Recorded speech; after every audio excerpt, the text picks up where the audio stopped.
Many indigenous people living in urban areas in Brazil are invisible in the eyes of society. For this reason, they do not have access to public policies aimed at indigenous people and have many difficulties in obtaining their rights. There are also many prejudices against the population. It is said that indigenous people stop being indigenous when they live in cities. With more details, our correspondent Brian Mier brings us the following information. On the peri-urban periphery of Greater Recife, a group of Karaxuwanassu people have occupied a long-abandoned warehouse complex built on ancestral Holy Land and are demanding the government transform it into an indigenous reserve. This location represents an ancestral recovery. Our spirits guide us here, and we only made it by overcoming a lot of pain and suffering. And the cities, there are not policies to support us, like housing, and nowhere we can practice our rituals.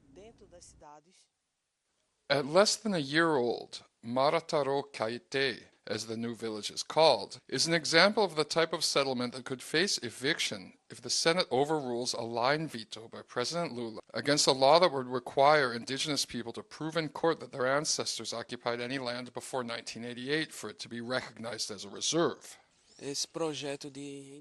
Any project to return land to indigenous people always leads to some new form of set. This new time requirement law, for example, has clearly been made to stop any new reserve from being designated.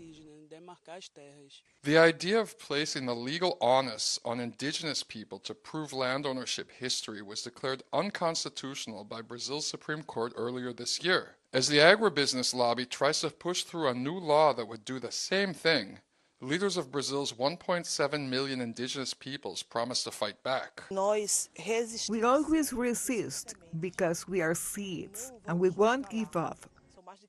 We've been fighting for over 5 years and we'll keep fighting forever. Brian Mier, teleSUR,